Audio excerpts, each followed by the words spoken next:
El tipo de formación de la élite criolla, o mejor de los ilustrados de la Nueva Granada, parte de la influencia teórica e intelectual que le brindaron autores como Fray Benito Feijóo, Montenegro y Gaspar Melchor de Jovellanos, personajes que son reconocidos como los más representativos de la Ilustración española del siglo XVIII, de sus conocimientos científicos, humanísticos, académicos y utilitarios y funcionales. Se deriva en su aspecto fundamental la estructura política e ideológica de los ilustrados neogranadinos, que formuló los presupuestos de una manera de pensar diferente, aquella que estructuró la formación de una nueva cultura y fundamentó la mentalidad y el pensamiento de los precursores vinculados decididamente a la causa revolucionaria de la independencia. No se pueden desconocer los aportes artísticos de la expedición botánica en la Nueva Granada. Se convirtió en un suceso histórico que impulsó el desarrollo del arte colombiano, por cuanto permitió el desempeño de importantes personalidades, tanto del desarrollo de habilidades artísticas y procedimientos técnicos, como el conocimiento ilustrado de los postulados racionalizantes que permiten considerar la obra de José Celestino Mutis como una gran escuela de arte y de ciencia, en la que varios próceres de la independencia, como los científicos Francisco José de Caldas, Jorge Tadeo Lozano y otros importantes artistas y pintores y dibujantes botánicos y zoólogos, como Francisco Javier Matiz y Salvador Rizo Blanco, incluyendo a muchos artistas anónimos que firmaban con iniciales, lograron representar sus ilustraciones mediante la utilización de varias técnicas y procedimientos, como el óleo, la acuarela, el dibujo, el grabado, la tinta china. La expedición botánica dura 30 años, en la que estos artistas y científicos lograron mostrar con fidelidad los retratos de la flora y la fauna de un sector muy extenso del territorio colombiano y parte ecuatoriano, de 20.000 ejemplares de la flora y 7.000 especies animales. Las obras realizadas eran ilustraciones perfectas de la flora y la fauna, que se ordenaban por los científicos de acuerdo a un sistema de clasificación, obras que debían sujetarse a las reglas y leyes de la botánica, debían de manera rigurosa regirse a la selección de la información de manera verídica y objetiva, siguiendo los dogmas determinantes de lo verificable y demostrable, propios de la lógica científica, es decir, se debía lograr una conceptualización objetiva de la imagen representada. Es importante en el trabajo de la ilustración la influencia del arte renacentista en cuanto al manejo técnico y procedimental de la mímesis, en tanto objetividad, representación fiel y literal de las imágenes, la semejanza del modelo representado. Son técnicas combinadas de un arte racional, mimético y objetivo con las visiones funcionales y utilitarias de las ilustraciones, lo que termina convirtiéndose en un estilo único capaz de interrelacionar el arte y la ciencia y que termina formalizando una postura artístico-filosófica y científica que define de manera introductoria el trabajo interdisciplinario que se puede concebir como apertura premonitoria a los futuros y nuevos caminos metodológicos en la producción del conocimiento. Dentro de esta práctica artística objetivizante, mimética, racionalizante, de cierta aproximación al neoclásico, conviene presentar el trabajo artístico de José María Espinosa, quien a pesar de no ser parte de la expedición botánica participó en las batallas de independencia como cadete y abanderado de las tropas de Antonio Nariño. Representó entre 1850 y 1870 con un realismo documental un tanto ingenuo por sus dotes autodidácticas, paisajes, retratos de algunos próceres y de personajes ilustres, así como lo más importante que fue las experiencias vividas en las batallas que definieron la independencia, la batalla de Boyacá, la batalla de Juanambú, la batalla de los Ejidos de Pasto, la batalla de la Cuchilla del Tambo, entre otras. Se convirtió en el pintor de Bolívar, llegando a ser uno de los creadores de la iconografía del Libertador. Uno de los aportes artísticos más importantes de la expedición botánica lo constituye el hecho de valorar lo propio, producto de la incidencia en el conocimiento territorial de nuestros valores locales, de la flora y la fauna. Se resalta la particularidad cultural que caracteriza el entorno geográfico y el de todas las especies vegetales y animales. Se reconoce de esta manera el valor de lo propio y con ello se abre el camino al nacionalismo, el valor de la nación, la patria y el territorio, que al trasladar estos conceptos desde lo artístico a lo político, termina convirtiéndose en el génesis de la independencia neogranadina. Esta representación del territorio caracteriza la comunidad imaginada, tiene como trasfondo el sentido de la topofilia, que hace referencia al conjunto de relaciones afectivas y emotivas positivas que el ser humano mantiene en determinado lugar,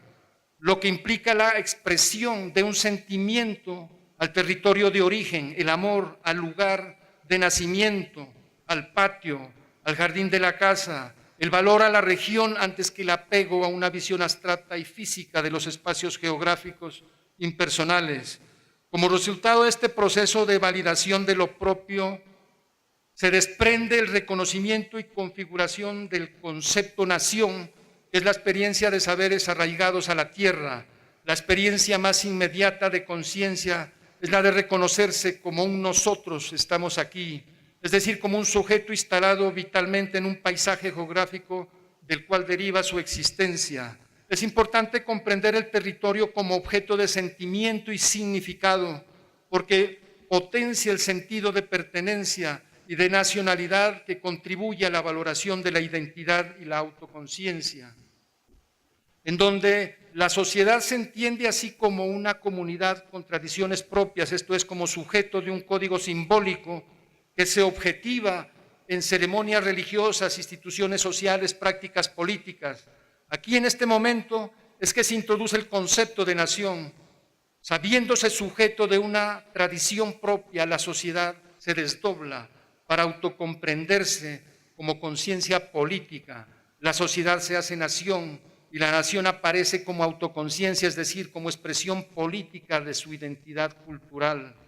Es entonces a partir de la valoración de lo local que se genera en las concepciones de esta nueva generación, influenciada tanto por el antecedente artístico de la expedición botánica como por la incidencia ideológica de la Ilustración, que trae como resultado la gestación de la independencia colombiana. Es a partir de estas experiencias que se empieza a entender el valor de las características locales, de las formas de nuestro territorio, que concebidos como expresión simbólica se objetivan en un accionar político y de naturaleza económica, destinado al servicio de los destinos independentistas. Este proceso, siguiendo los lineamientos de la revisión histórica, merece reflexionarse con mayor detenimiento. Si se tiene en cuenta que la independencia tuvo como base conceptual los principios sustentados en la óptica objetivizante y racionalizante derivada de la Ilustración, que por su afán cientificante y materialista reconoció de manera contundente los valores materiales y económicos, antes que los referidos a la producción de imaginarios simbólicos y el reconocimiento de los valores étnicos de la población, tanto de los indígenas como de los sectores sociales más vulnerables, al punto de que algunos funcionarios de la corona y el de cierto sector integrante de la élite ilustrada neogranadina aparecen con discursos racistas prominentes. Tal es el caso de Joaquín Camacho, nombrado por el virrey Amari Borbón gobernador de la provincia de Pamplona en 1805, y que estaba incluido en el movimiento cultural de los Ilustrados, muy cercano a los miembros de la expedición botánica y que incluso participaba en las tertulias con Antonio Nariño. Camacho presenta un documento denominado La Ilustración del Cabildo del Socorro al diputado del Reino de la Junta Suprema con fecha 20 de julio de 1809, en el cual, además de plantear sus conocimientos socioeconómicos, manifiesta la eliminación de los resguardos indígenas a partir del mestizaje y la división de sus tierras comunitarias. Al respecto se dice, dentro de los rasgos más sobresalientes de este documento, en cuanto al campo de lo económico y de lo social, está la posición de Camacho que tiene respecto a los resguardos indígenas y que gira en torno a la eliminación y a la consecuente división de las tierras comunes en propiedades individuales dirigidas a la eliminación de los indios vía mestizaje.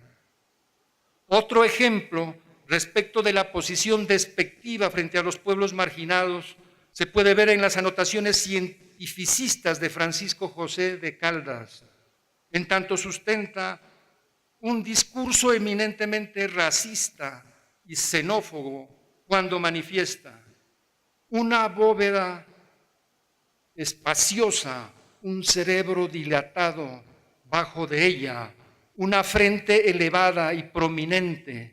y un ángulo facial que se acerca a los 90 grados, anuncia grandes talentos,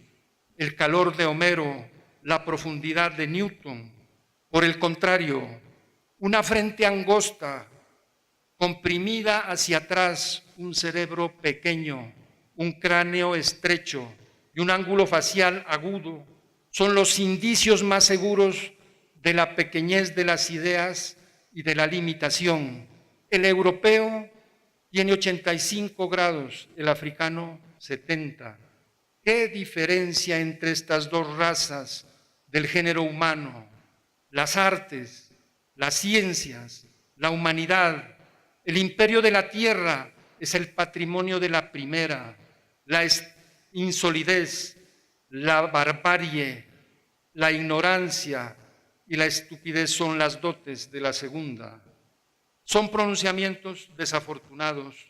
de algunos de los ilustrados criollos, no de todos, quienes demuestran la poca importancia a los factores etnológicos, sociales y espirituales de la condición humana. Para acentuar con mayor insistencia sus propias miradas e imaginarios a los postulados filosóficos derivados de la Ilustración, si bien esto permitió una nueva concepción del territorio, lo que termina imponiéndose es el ímpetu racionalista y científico en el conocimiento de la realidad. Se exalta el valor de la objetividad y de la visión del mundo material, economicista, físico e impersonal, cuyo horizonte está destinado exclusivamente para la explotación de los recursos y las riquezas. Se mira, por tanto, a la población no desde una posición humanitaria como sujeto espiritual, sino en su condición física y anatómica, subsumida y relacionada con la economía. Se preocuparon por la construcción de un hombre capacitado para trabajar para los beneficios del virreinato. Todo estaba destinado en la necesidad de aumentar y mejorar la población, solo a partir de la explotación de los recursos para salir del atraso y la pobreza. De nada sirve la técnica de la agricultura si no hay brazos que la llevan a cabo. Sin embargo, y a pesar de la incidencia economicista en el pensamiento de la élite criolla, es importante resaltar que no todos los miembros de esta generación mantenían estas posturas radicales respecto de los valores del capital y perseguían de manera altruista un accionar destinado a la emancipación humana, como es el caso de Antonio Nariño, en los derechos del hombre, hablar de justicia, igualdad, fraternidad, libertad, como principios inalienables de la condición del ser humano en el entorno social y como obligatorios y responsables del Estado para hacerlos cumplir.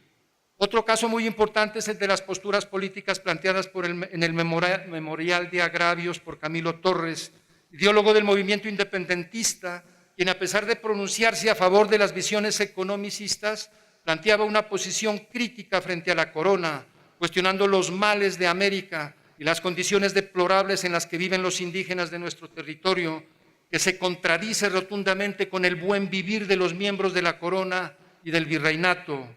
Su mesa se cubre con los grandes manjares que brinda el suelo, pero no sabe las extorsiones que sufre el indio, condenado a una eterna esclavitud y a un ignominioso tributo que le impuso la injusticia y la sinrazón. Tampoco sabe las lágrimas del labrador, ver que se le arrancan de su campo y se le prohíbe cultivar sus plantas que espontáneamente produce la naturaleza y que haría feliz a su familia. Si bien con estos pronunciamientos tanto Antonio Nariño como Camilo Torres se puede validar el despojo de las injusticias que permitían relaciones más fraternas, sinceras y solidarias entre españoles y americanos que pudieran generar el reconocimiento de las diferencias, pues lo que se impuso como determinante fueron las ventajas del comercio y de la producción económica derivada de la explotación de esos ríos de oro y de plata, de esas fertilidades del suelo, de la variedad del clima, de la presencia de esos dos mares y de la multiplicidad de los ríos navegables, todas condiciones geográficas favorables que se deben aprovechar. Se impone, por tanto, la necesidad de reconocimiento a la materialidad de lo humano, mejorar y aumentar la población para utilizar el cuerpo físico, la fuerza y potencialidad del cuerpo orientado a la explotación de las riquezas del suelo. Es la prioridad del cuerpo máquina en la relación a la idea de progreso concebido como un mundo mecanizado, destinado exclusivamente al desarrollo material, lo que equivale a pensar en la racionalidad de la vida. Se establece una relación completa entre el ser humano y la naturaleza desde la apariencia externa y objetiva, un naturalismo desentendido de las fuerzas subjetivas y anímicas de los individuos, para dar curso libre a los principios de la Ilustración y el determinismo racionalizante de la existencia. Dentro de estas posiciones respecto de la relación hombre-naturaleza, de las contradicciones entre lo económico y simbólico,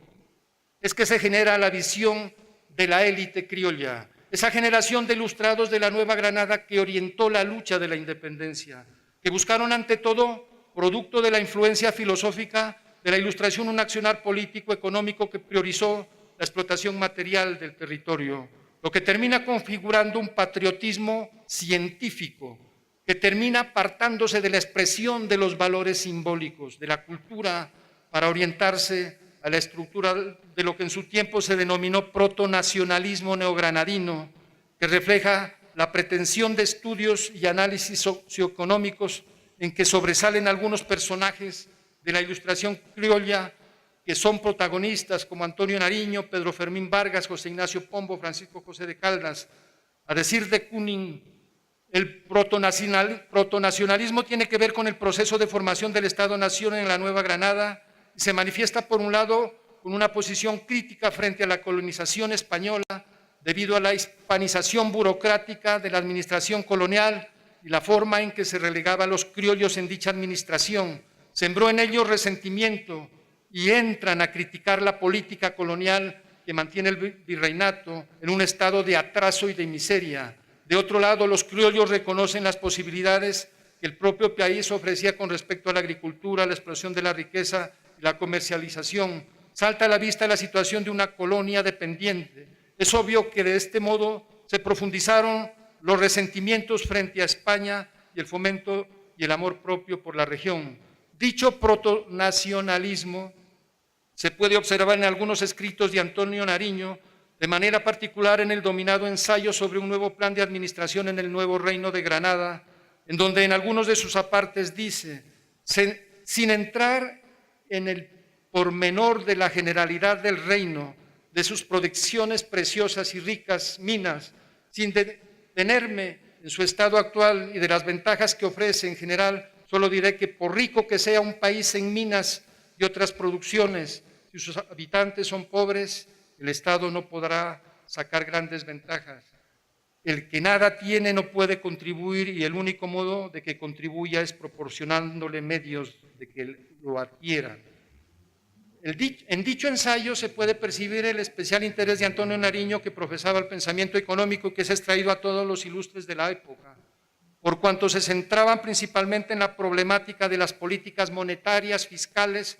y los monopolios comerciales, lo que constituía un resumen a los principales debates económicos del territorio neogranadino. Un hecho que define claramente la actitud de la élite criolla debido al redescubrimiento de nuestra geografía y nuestros recursos debido a la expedición botánica. Se propone un conjunto de políticas económicas dirigidas al mejoramiento del virreinato, utilizando y más provechosamente sus recursos y territorio y alejándose de las políticas mercantilistas de los españoles y proponiendo un cambio de políticas cercanas a la fisiocracia con un marcado interés en la agricultura y el libro Cambio Inglés. Todas estas políticas economicistas derivadas del protonacionalismo en la Nueva Granada, como se ha visto, plantean la importancia del territorio, pero visto desde el plano físico y material de la riqueza, de sus riquezas. Por eso no se propone la aplicación de políticas que tienen que ver con la fisiocracia, entendida literalmente como sistema económico que atribuía exclusivamente a la naturaleza el origen de la riqueza. De esta manera, el territorio se relaciona directamente con el determinismo geográfico, o sea, mirar el espacio físico, donde las sociedades son producto del clima, el suelo, el relieve, o percibir las realidades del espacio geográfico. La concepción científica intenta explicar la historia de los pueblos en función de las relaciones de causa y efecto en el que se establece la interrelación hombre-naturaleza. Desde el determinismo geográfico, el territorio es considerado como un objeto físico destinado a la explotación y ganancia económica, es decir, no comprenderlo desde el plano simbólico, lo que equivale a entender el espacio geográfico como un lugar en el que se incluye el accionar de múltiples sujetos, actores que definen formas concretas de apropiación de un espacio determinado que es abordado a partir del encuentro de múltiples individuos que buscan identificar y resolver problemas en común. En el plano simbólico, el territorio hace referencia a las formas de vida, expresiones humanas de acción, cognición, sensibilidad de un grupo social, íntimamente ligado a la construcción del desarrollo cultural de los imaginarios sociales, que incluye una trama de relaciones con raíces históricas, culturales, políticas y de formas de identidad. Desde el plano simbólico, el territorio se constituye en manifestaciones expresivas autónomas de la creatividad comunitaria que definen la producción estética específica del lugar, lo que permite la producción simbólica en el valor de lo local, que implica otorgarle sentido y significado al territorio. Esto lleva a la configuración del capital social cultural y la construcción del tejido social. Esta visión del territorio como significado simbólico no tuvo en cuenta la élite criolla, gestora de la independencia, lo que equivale a posicionarse en una visión instrumental de los signos, en favor de una perspectiva economicista, positivista, instrumentalista, racionalista, que prioriza generalizaciones y universalismos, que en el caso del arte son propios del clasicismo y de la ilustración estética. Esto equivale a implantar la visión racional de la vida que incluye y minimiza lo humano y los valores subjetivos. Se implanta lo científico, funcional y utilitario, como lo fueron las manifestaciones de la expedición botánica, en donde se excluyeron las experiencias subjetivas, las vivencias del ser humano por el poder de la razón. Desde esta visión del territorio no simbólica, como lo de la historia de los criollos, lo que se impone es una concepción de territorialidad, como ya se dijo, que es propia del determinismo geográfico, en tanto impone un mecanismo lineal de signos monosémicos, unívocos, cerrados, que no acogen las acciones humanas vitales y el de todas especies orgánicas, hábitos, costumbres y prácticas complejas. Bueno, el problema del tiempo, ¿no? Aquí me están ya pidiendo el espacio, me están sacando, pues, ¿no?, de los pelos, entonces me va a quedar difícil terminar como me hubiera gustado, pero sí quiero, para terminar, es que tengan en cuenta claramente que la visión política, ¿no?, economicista de la élite criolla en la que se fundaron los próceres de la independencia, ¿no?, y con los cuales logramos independizarnos de España, fue bajo la óptica de los principios que legitiman la modernidad, o sea, bajo los principios de la ciencia, bajo el poder de la objetividad, y eso significa negar por completo los valores espirituales, los valores simbólicos de la cultura, lo que equivale entonces a negar la potencialidad de lo humano. Entonces ahí tengamos una posición crítica frente a esa posición racionalista de los ilustrados que no se preocuparon por la expresión simbólica, que es la que hace ver el territorio y todos estos valores de que hemos hablado como un valor simbólico, como un valor de significado, ¿no?, como un valor que enaltece el poder del lenguaje, que es lo que fundamenta al ser. Tengamos en cuenta entonces, ya para terminar, de que los principios que legitiman la modernidad, que es la credibilidad en el extremo valor de la verdad científica, del racionalismo, la secularización del progreso, creer que la sociedad solo puede desarrollarse mediante la producción económica o industrial, la linealidad de la historia, pensar que solo todo acontecimiento es el que se deriva de lo económico, negando la enfermedad, negando la locura, negando la sexualidad, que son otras historias que no se representan en el progreso y en la civilización, y lo mismo la idea judeocristiana de salvación, son elementos o principios que legitimaron la modernidad que hoy están en cuestionamiento y que hoy están en crisis, y que es una crisis irreversible como la verdad de la ciencia. Entonces, si la Ilustración criolla se fundamentó en esos principios de la Ilustración, hoy básicamente no tiene sentido que esa herencia nos sirva para transformar el mundo, porque definitivamente hoy estamos mirando a partir de la crisis a la que llegue ese gran paradigma científico en unas nuevas formas de comprender el mundo, de entender la realidad. Hay unas visiones que parten de lo intercultural, que parten de la epistemología del sur, para comprender entonces cómo hay formas que verdaderamente lleven a emancipar lo humano y a liberarlo de todas estas situaciones de miseria, ¿no?, de injusticia, de destrucción de la democracia, y que ahí en ese punto es donde nosotros tenemos que estar sustentados para reflexionar con fundamento y no ponernos